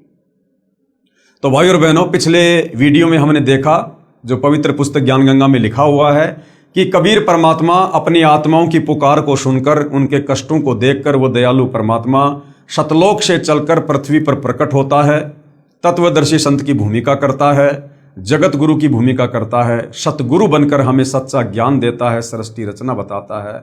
और ये कबीर परमात्मा चारों युगों में आता है, रह रहकर बीच बीच में भी आता है परमात्मा, लेकिन चारों युगों में परमात्मा विशेष तौर पर एक लीला ऐसी करता है, शिशु रूप में प्रकट होकर, और वेदों में लिखी अपनी महिमा को सत्य साबित करता है, ताकि हमें भगवान की पहचान हो सके। तो सतयुग में कबीर परमात्मा सत सुकृत ऋषि के नाम से प्रकट हुए, अपने तत्व ज्ञान का प्रचार किया, बहुत सी आत्माओं को अपने शरण में लिया और उनका उद्धार किया। उसके बाद कबीर परमात्मा जी त्रेता युग में वही कबीर परमात्मा सारी सृष्टि का रचनहार मुनिंदर ऋषि के नाम से प्रकट हुए, आप और हम आत्माओं को तत्व ज्ञान समझाकर सतलोक ले जाने के लिए। त्रेता युग में कबीर देव यानी कबीर साहिब का मुनिंदर नाम से प्राकाटे। नल तथा नील को शरण में लेना, ये नल और नील जिनके विषय में हमने रामायण में काफी बार सुना है, पढ़ा है, लेकिन हमें नल और नील की वास्तविक कथा का ज्ञान नहीं था, ना हमारे धर्म गुरुओं ने हमें बताया। शास्त्रों के विरुद्ध ही हमारे को ये कहानी बताई। वास्तव में नल और नील कौन थे और किस प्रकार से ये कबीर परमेश्वर जब मुनिंदर ऋषि के नाम से आए थे, उनकी शरण में आए, और ये कथा क्या है, ये अब हम सतगुरु रामपाल जी के जो है कर कमल से लिखित पवित्र पुस्तक ज्ञान गंगा से समझेंगे। तो त्रेता युग में कबीर परमेश्वर जी मुनिंद्र ऋषि के नाम से प्रकट हुए, बहुत सी आत्माओं को अपने शरण में लिया और क्या क्या लीलाएं परमपिता परमेश्वर ने की आप और हम आत्माओं को शरण में लेने के लिए। नल तथा नील को शरण में लेना। त्रेता युग में स्वयंभू का मतलब होता है स्वयं प्रकट होने वाला, क्योंकि कबीर परमात्मा कभी किसी माँ के गर्भ से जन्म लेकर नहीं आता। इन्होंने पूरी सृष्टि को उत्पन्न किया है, इनको उत्पन्न किसी ने नहीं किया। ये स्वयंभू हैं, स्वयं ही प्रकट होते हैं। त्रेता युग में स्वयंभू यानी स्वयं प्रकट होने वाला कबीर देव यानी कबीर परमेश्वर रूपांतरण करके यानी अपने उस तेज पुंज वाले तेजोमय शरीर को हल्का करके मुनिंद्र ऋषि के नाम से आए हुए थे। अनल अर्थात नल तथा अनील अर्थात नील, शॉर्टकट में इनको नल और नील कहते थे। दोनों आपस में मौसी के बेटे थे। माता पिता का देहांत हो चुका था। नल तथा नील दोनों शारीरिक व मानसिक रोग से अत्यधिक पीड़ित थे। सर्व ऋषियों व संतों से कष्ट निवारण की प्रार्थना कर चुके थे। सर्व संतों ने बताया था कि यह आपका प्रारब्ध यानी आपकी पूर्व जन्मों की जो किस्मत है, उस प्रारब्ध का पाप कर्म का दंड है, ये आपको भोगना ही पड़ेगा। अर्थात भक्ति करने से वो प्रारब्ध का कर्म दंड नहीं कटेगा। ये हमारे नादान धर्म गुरु हमें कहा करते थे और फिर कहते थे भक्ति करो। अरे भैया, जब भक्ति से प्रारब्ध का कर्म दंड नहीं कटेगा तो फिर भक्ति करके समय भी क्यों बर्बाद करें। तो ये अज्ञानी थे भाई और बहनों, इनको शास्त्रों का ज्ञान नहीं था, परमात्मा के विधान का ज्ञान नहीं था। और कहते थे कि नल और नील इसका कोई समाधान नहीं है, ये कष्ट आपने भोगना ही पड़ेगा। दोनों दोस्त जीवन से निराश होकर मृत्यु का इंतजार कर रहे थे। एक दिन दोनों को मुनिंद्र नाम से प्रकट पूर्ण परमात्मा का सत्संग सुनने का अवसर प्राप्त हुआ। सत्संग के उपरांत जो ही दोनों ने परमेश्वर कबीर देव अर्थात कबीर साहिब उर्फ मुनिंद्र ऋषि जी के चरण छुए तथा परमेश्वर मुनिंद्र जी ने सिर पर हाथ रखा तो दोनों का असाध्य रोग छू मंतर हो गया। कबीर परमेश्वर जो मुनिंद्र नाम से आए हुए थे, शीश पर हाथ रखने मात्र से नल और नील का वो असाध्य रोग समाप्त हो गया। अर्थात दोनों नल तथा नील स्वस्थ हो गए। इस अद्भुत चमत्कार को देखकर प्रभु के चरणों में गिरकर घंटों रोते रहे तथा कहा, आज हमें प्रभु मिल गया जिसकी तलाश थी। तथा उससे प्रभावित होकर उनसे नाम दीक्षा ले लिया तथा मुनिंद्र साहिब जी के साथ ही सेवा में रहने लगे। पहले संतों का समागम यानी सत्संग पानी की व्यवस्था देखकर नदी के किनारे पर होता था। नल और नील दोनों बहुत परमात्मा प्रेमी तथा भोली आत्माएं थी। परमात्मा में श्रद्धा बहुत थी, सेवा बहुत किया करते थे। समागमों में रोगी व वृद्ध व विकलांग भक्तजन आते तो उनके कपड़े धोते तथा बर्तन साफ करते, उनके लोटे और गिलास मांझ दिया करते थे। परंतु थे भोले से दिमाग के, कपड़े धोने लग जाते थे तो सत्संग में जो प्रभु की कथा सुनी होती उसकी चर्चा करने लग जाते। वे दोनों प्रभु चर्चा में बहुत मस्त हो जाते और वस्तुएं दरिया के जल में डूब जाती। उनको पता भी नहीं चलता, किसी की 4 वस्तु लेकर जाते तो 2 वस्तु वापस ला कर देते। भगत जन कहते कि भाई आप सेवा तो बहुत करते हो परंतु हमारा तो बहुत काम बिगाड़ देते हो, ये खोई हुई वस्तुएं हम कहां से लेकर आए, आप हमारी सेवा ही करनी छोड़ दो, हम अपनी सेवा आप ही कर लेंगे। फिर नल तथा नील रोने लग जाते थे कि हमारी सेवा ना छीनो, अब की बार नहीं खोएंगे, परंतु फिर वही काम करते। फिर प्रभु की चर्चा में लग जाते और वस्तुएं यानी जो कपड़े थे बर्तन थे वो दरिया के जल में डूब जाती। भगत जनों ने ऋषि मुनिंद्र जी से प्रार्थना की कि कृपया आप नल तथा नील को समझाओ, ये ना तो मानते हैं और ना मना करते हैं। हम मना करते हैं तो रोने लग जाते हैं, हमारी तो आधी भी वस्तुएं वापस नहीं लाते। ये नदी किनारे सत्संग में सुनी भगवान की चर्चा में मस्त हो जाते हैं और वस्तुएं डूब जाती हैं। मुनिंद्र साहिब ने 1-2 बार तो उन्हें समझाया वे रोने लग जाते थे कि साहिब हमारी ये सेवा ना छीनो। सतगुरु मुनिंदर साहिब ने कहा, बेटा नल तथा नील खूब सेवा करो, आज के बाद आपके हाथ से। क्या कहा मुनिंदर रूप में कबीर परमात्मा जी ने, ध्यान से सुनना भाई और बहनों। हमने जो उल्टी सीधी ये कथाएं सुनी हुई हैं, अब हमें वो वास्तविक कथा सुनने का सौभाग्य मिल रहा है। क्या कहा कबीर परमात्मा ने नल और नील को, ये आज के बाद आपके हाथ से कोई भी वस्तु, चाहे पत्थर या लोहा भी क्यों ना हो, जल में नहीं डूबेगी। मुनिंदर साहिब ने उनको ये आशीर्वाद दे दिया कि चाहे लोहे की वस्तु हो, चाहे पत्थरी क्यों ना हो, तुम्हारे हाथ से जो जल में छोड़ा जाएगा, कोई भी वस्तु जल में नहीं डूबेगी, वो वहीं तैरती रहेगी। अब गुरुदेव भगवान कह रहे हैं कि आपने रामायण सुनी है। एक समय की बात है कि सीता जी को रावण उठाकर ले गया। भगवान राम को पता भी नहीं कि सीता जी को कौन उठा ले गया। श्री रामचंद्र जी इधर उधर खोज करते, हनुमान जी ने खोज करके बताया कि सीता माता लंकापति रावण यानी राक्षस की कैद में है। पता लगने के बाद भगवान राम ने रावण के पास शांति दूत भेजे तथा प्रार्थना की कि सीता लौटा दे, परंतु रावण नहीं माना। युद्ध की तैयारी हुई। तब समस्या ये आई कि समुद्र से सेना कैसे पार करें। भगवान श्री रामचंद्र जी ने 3 दिन तक घुटनों पानी में खड़ा होकर हाथ जोड़कर समुद्र से प्रार्थना की कि रास्ता दे दो, परंतु समुद्र टस से मस नहीं हुआ। जब समुद्र नहीं माना, तब श्री राम ने उसे अग्नि बाण से जलाना चाहा। भयभीत समुद्र एक ब्राह्मण का रूप बनाकर सामने आया और कहा कि भगवान, सबकी अपनी अपनी मर्यादाएं हैं, मुझे जलाओ मत, मेरे अंदर ना जाने कितने जीव जंतु बसे हैं। अगर आप मुझे जला भी दोगे तो भी आप मुझे पार नहीं कर सकते, क्योंकि यहां पर बहुत गहरा गड्ढा बन जाएगा जिसको आप कभी भी पार नहीं कर पाओगे।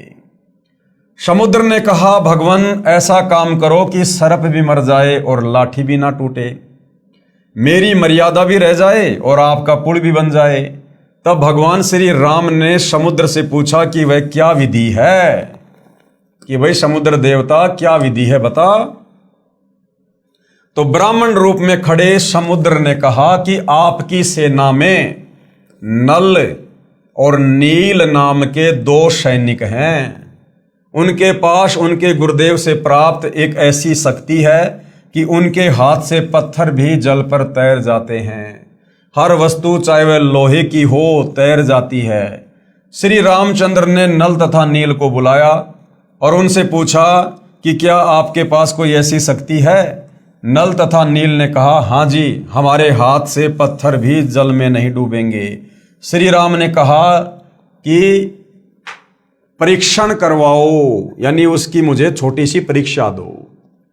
उन नादानों ने, नल और नील ने सोचा कि आज सबके सामने तुम्हारी बहुत महिमा होगी। नल और नील में अहंकार छा गया कि समुद्र पर पुल बनाने में रामचंद्र भी फेल हो गया, लक्ष्मण भी फेल हो गया, जामवत, अंगत, हनुमान, सुग्रीव, और आज हमारी महिमा बन जाएगी।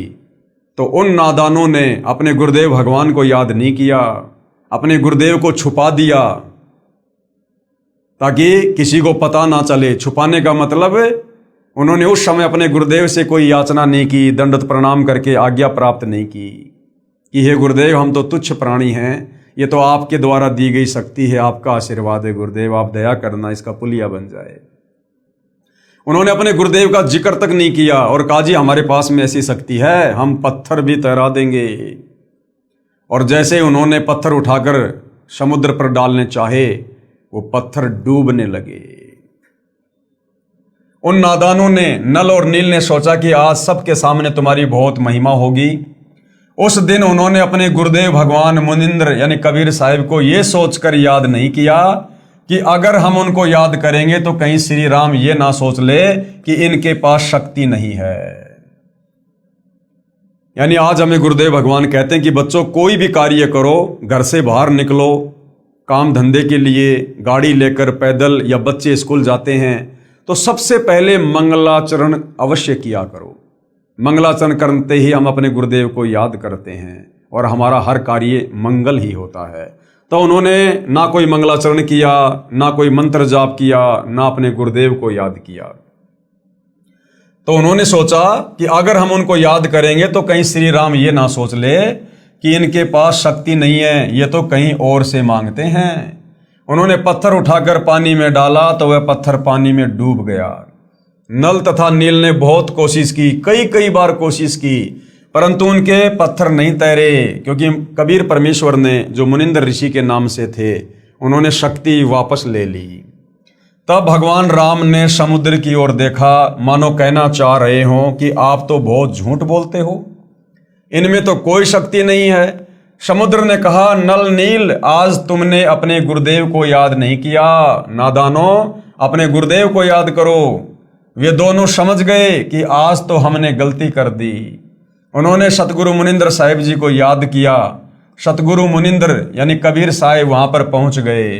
भगवान रामचंद्र जी ने कहा कि हे ऋषिवर, मेरा दुर्भाग्य है कि आपके सेवकों के हाथों से पत्थर नहीं तैर रहे हैं।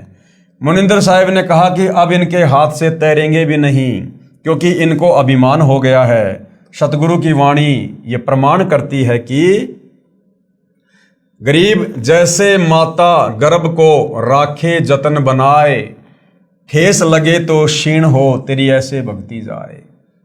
इस भक्ति को हमने मर्यादाओं में रहकर एक सच्चे शिष्य की भूमिका निभाते हुए इस प्रकार से सुरक्षित रखना होता है आत्म कल्याण के लिए, जिस प्रकार वर्षों बाद किसी बहन बेटी को गर्भ रहा हो, प्रेग्नेंट हो, और किस प्रकार से फिर वो अपने बच्चे को अपने गर्भ में सुरक्षित रखती है। खाने पीने में सावधानी, चलने फिरने में सावधानी, उठने बैठने में, काम धंधा करने में, रात्रि को सोने में भी वो करवट लेते समय कितनी सावधानी रखती है, कहीं मेरे बच्चे के ऊपर कोई दबाव ना आ जाए, मेरा बच्चा खराब ना हो जाए। तो कहते हैं जिस प्रकार एक गर्भवती माता अपने बच्चे का ध्यान रखती है और उसको सुरक्षित अपने गर्भ से बाहर निकालती है, इसी प्रकार से हम भक्तों ने भी इस भक्ति को जो हमें गुरुदेव से प्राप्त हुई है, मर्यादाओं का ध्यान रखकर, गुरु वचन का ध्यान रखकर, मान बढ़ाई अहंकार से दूर रहकर और आधीन और दास भाव से हमने इस प्रकार से भक्ति को सफल करना होता है। उस दिन के पश्चात नल तथा नील की वह शक्ति समाप्त हो गई। अब रामायण की कथा सुनाते समय हमारे ज्ञानहीन अंधे धर्मगुरु कहा करते थे कि नल और नील ने पत्थर तैरा दिए, जिस कारण से समुद्र पर पुलिया बना था, जबकि भाई और बहनों ये सत्य कथा नहीं है। उस दिन के पश्चात नल तथा नील की वह शक्ति समाप्त हो गई। श्री रामचंद्र जी ने परमेश्वर मुनिंदर साहिब जी से कहा कि हे ऋषिवर, मुझ पर बहुत आपत्ति आई हुई है, दया करो, किसी प्रकार से ना परले पार हो जाए। जब आप अपने सेवकों को यानी भक्तों को शक्ति दे सकते हो तो प्रभु कुछ रजा करो। मुनिंदर साहिब ने कहा कि ये जो सामने वाला पहाड़ है, मैंने उसके चारों तरफ एक रेखा खींच दी है, इसके बीच बीच के पत्थर उठा लाओ, वे नहीं डूबेंगे। श्री राम ने परीक्षण के लिए पत्थर मंगवाया, उसको पानी पर रखा तो वह तैरने लग गया। नल तथा नील कारीगर यानी शिल्पकार भी थे। हनुमान जी प्रतिदिन भगवान याद किया करते थे। उसने अपनी दैनिक क्रिया भी साथ रखी, राम राम भी लिखता रहा और पहाड़ के पहाड़ उठाकर ले आता था। नल नील उनको जोड़ जोड़कर उस पुल में लगा देते थे। इस प्रकार पुल बना था, धर्मदास जी कहते हैं।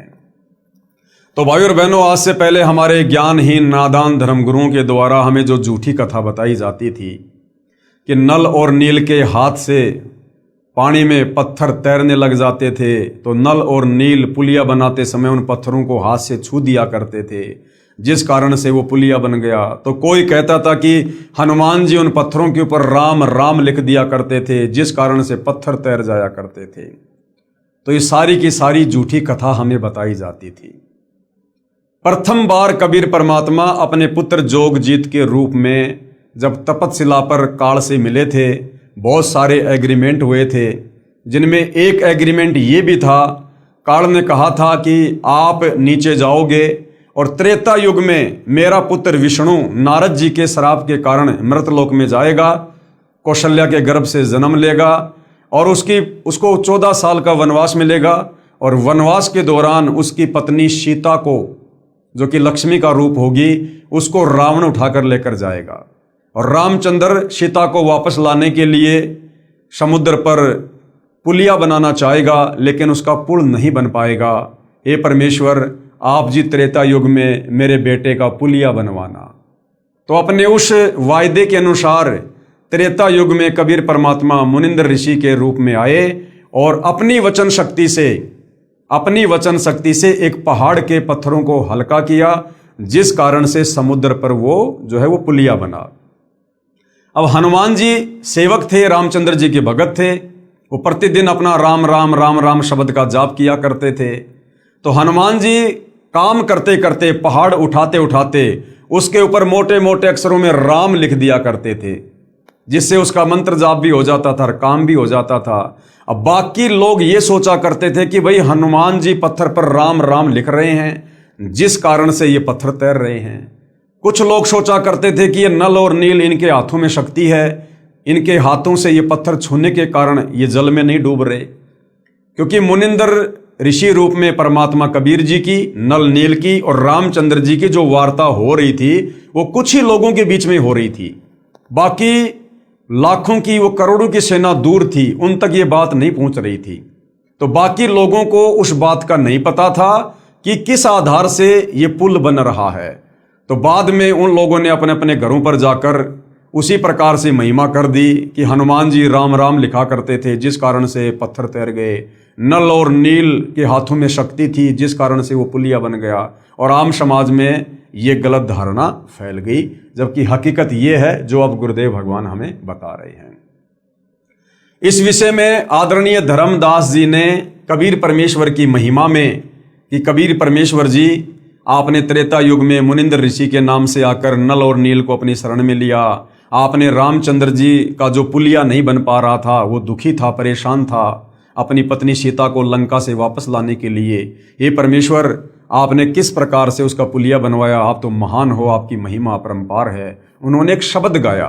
तो धर्मदास जी 650 साल पहले जब कबीर परमात्मा कलयुग के प्रथम चरण में कबीर नाम से आए थे, तो कबीर परमेश्वर जी के परम भगत थे, और कबीर परमेश्वर ने धर्मदास जी के माध्यम से कबीर सागर भी लिखवाया था। तो धर्मदास जी अपने परमात्मा कबीर जी की महिमा में क्या कह रहे हैं?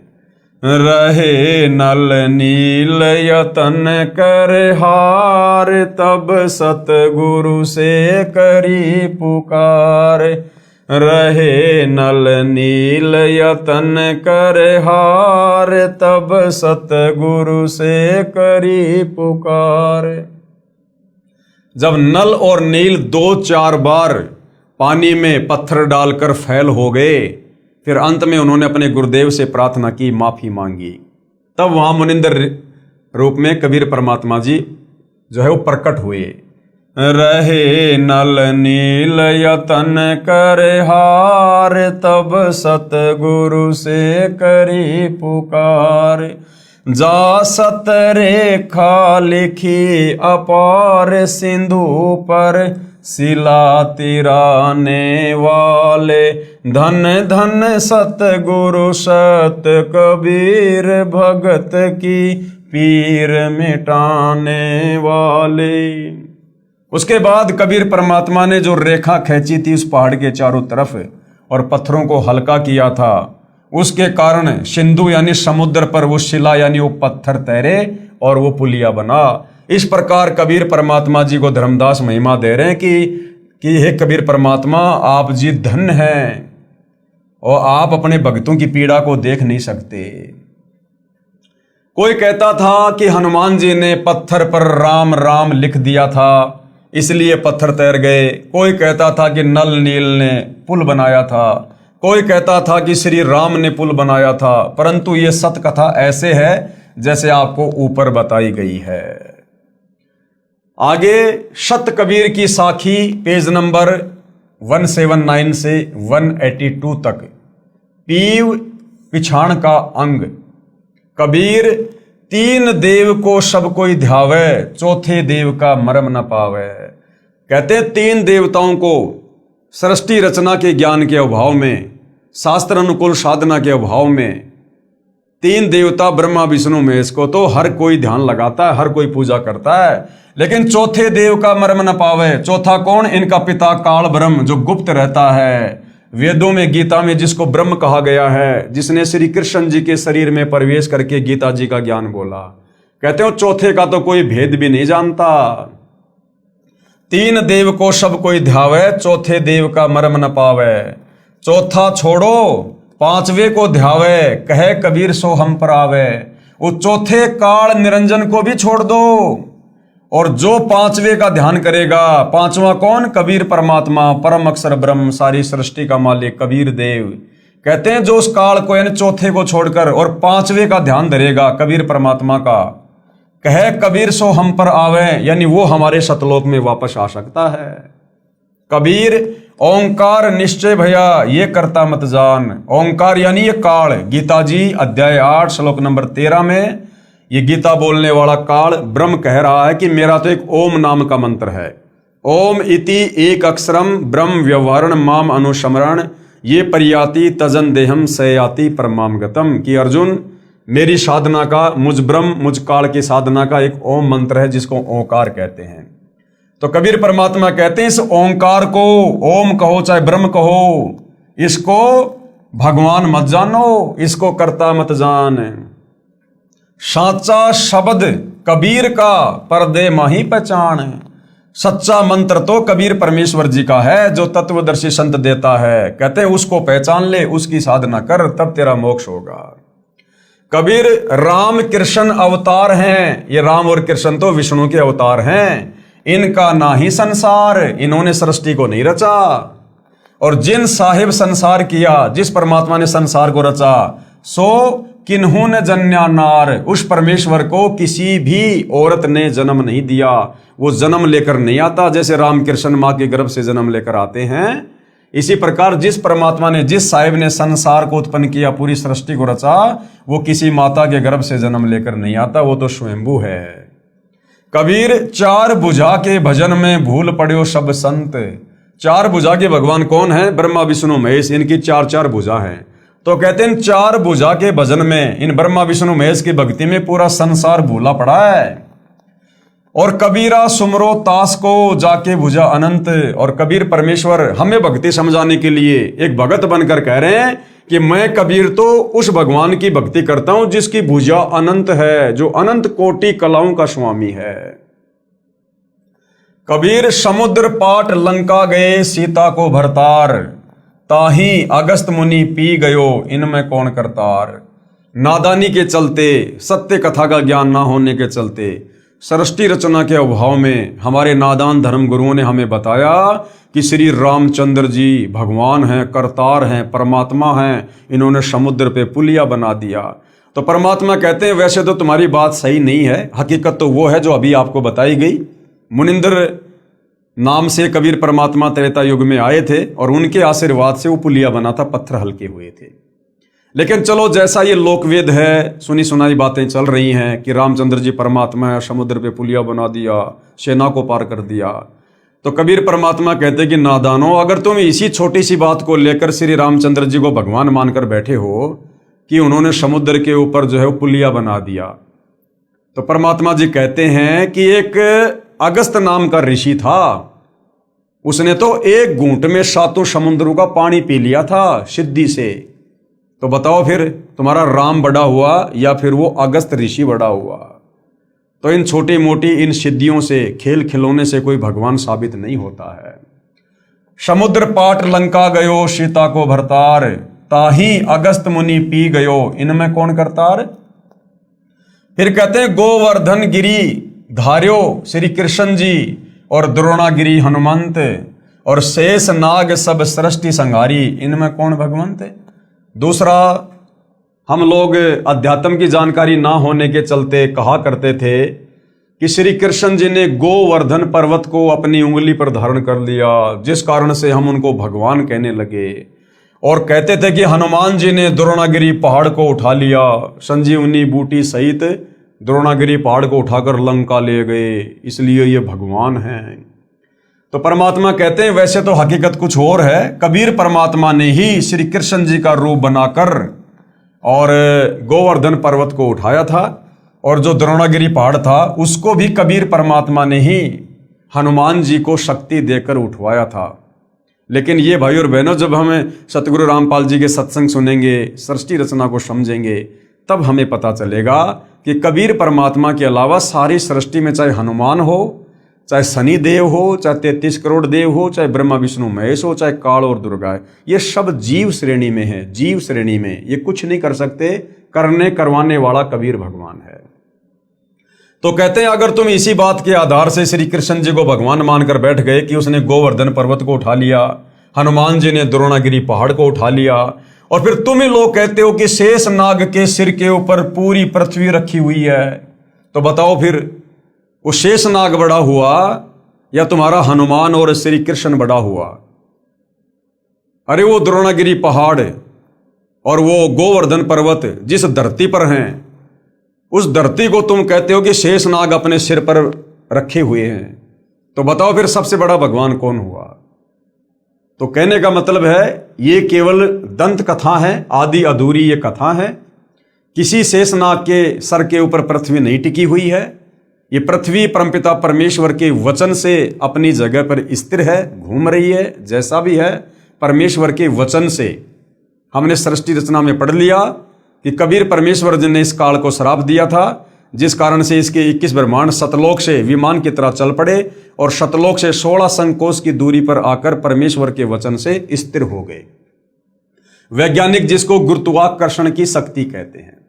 फिर कहते हैं कबीर काटे बंधन विपत्ति में कठिन किया संग्राम, चीनो रे नर प्राणियां गरुड़ बड़ों के राम। फिर हमें क्या बताया जाता था कि श्री रामचंद्र जी इसलिए परमात्मा हैं कि इन्होंने लंकापति रावण को मार दिया और सीता जी को वापस लेकर आ गए। तो कबीर परमात्मा कहते हैं कि नादानो, जब श्री रामचंद्र और उसकी पूरी सेना हनुमान, सुग्रीव, जामवत, अंगद, लक्ष्मण, जब ये सारे वहां पर लंका में लड़ाई कर रहे थे रावण के साथ, तो रावण ने एक सिद्धि शक्ति से रामचंद्र जी और उसकी पूरी सेना को, हनुमान को, सबको नाग फांस में बांध दिया था। सर्पों ने लपेटा लगा लिया था, अनंत सर्प उत्पन्न हो गए और पूरी सेना को रामचंद्र जी सहित जैसे ईख की पोली को बांध दिया करते हैं रस्सी से, ऐसे सर्पों ने लपेटे लगा लिए और फण सीधा करके यूं खड़े हैं कि बस अब डसेंगे। उस समय श्री रामचंद्र जी ने, जिनको तुम परमात्मा कहते हो, सर्वशक्तिमान कहते हो, जो एक सर्प से, एक सांप से अपना बंधन नहीं छुड़वा पाए, उन्होंने अपने वाहन श्री गरुड़ पक्षी जी का आह्वान किया, उनसे प्रार्थना की। उसी समय गरुड़ पक्षी प्रकट हुए और बहुत सारे रूप बनाए अपनी सिद्धि से, और अपनी चोंच से उन सर्पों को काटा, मारा और रामचंद्र जी और उसकी सेना को बंधन मुक्त किया। तो बताओ फिर राम बड़ा हुआ या फिर वो गरुड़ बड़ा हुआ, जिस गरुड़ ने तुम्हारे रामचंद्र जी के भी बंधन काटे?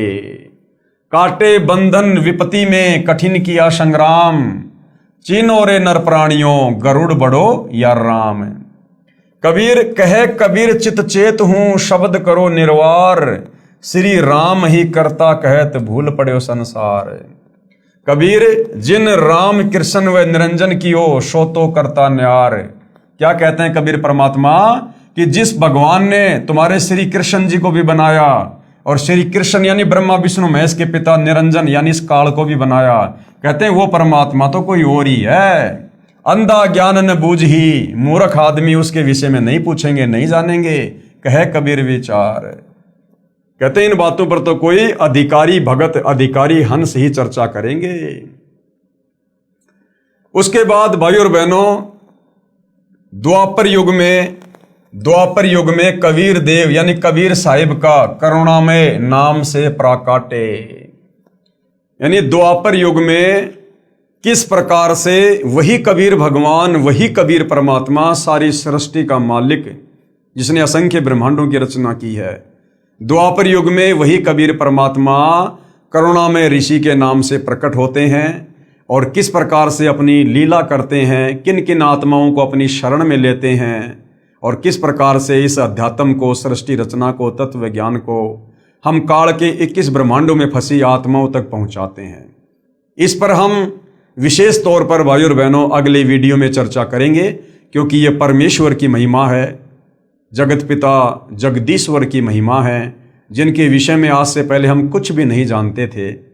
तो हम इस अमर कथा को, नारायण कथा को, सत्य कथा को हम धीरे धीरे पढ़ेंगे और आगे बढ़ेंगे और समझते जाएंगे।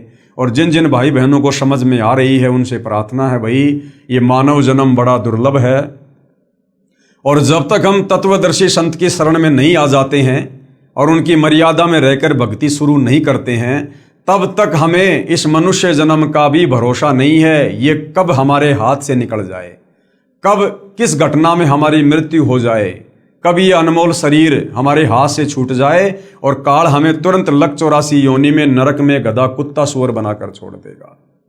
और ये मनुष्य जन्म केवल और केवल अपनी आत्मा के कल्याण के लिए तत्वदर्शी संत की खोज करके, उसकी शरण में आकर सत भक्ति करके मोक्ष करवाने के लिए मिलता है। वो सु अवसर आज आप और हमें सहज में उपलब्ध है। जिस परमेश्वर को खोजने से वो प्राप्त नहीं होता, अरे खोजने से तो ये काल ब्रह्म ही प्राप्त नहीं होता। ब्रह्मा ने अपने पिता ब्रह्म का ध्यान लगाया 4 युग, साधु संत महात्मा सतयुग त्रेता द्वापर युग में हजारों वर्ष समाधि लगाकर ओम नाम का जाप करते, तप करते, इस काल ने भी दर्शन नहीं दिए। सोची वो सारी सृष्टि का मालिक, वो काल का भी पिता, जिसने काल को अंडे से उत्पन्न किया, कबीर परमेश्वर, सोचिए वो खोजने से कैसे मिलेगा। वो तो स्वयं ही दया करता है, अनुग्रह करता है, वो स्वयं ही आकर हमें यहाँ दर्शन देता है, मिलता है। तो भाइयों और बहनों, ये मौका अनंत युगों के बाद बड़ी मुश्किल से मिलता है। कबीर परमेश्वर ने आप और हमें दिया है। आज वो आप और हम सब पर दया युक्त हैं। आज हम उनकी दया का फायदा उठा सकते हैं, अपनी आत्मा का कल्याण करवा सकते हैं। लक 84 योनि में तरह तरह के शरीर धारण करके और असहनीय यातना भोगने से बच सकते हैं। नरक में तरह तरह की पीड़ाओं को भोगने से बच सकते हैं और जन्म मरण के और बुढ़ापे के भयंकर रोग से बच सकते हैं, मोक्ष प्राप्त करके। और ये मोक्ष उसी समय संभव है जब हम जगत गुरु तत्वदर्शी सतगुरु रामपाल जी के सत्संग रुचि लेकर, निष्पक्ष होकर, धैर्य के साथ सुनेंगे।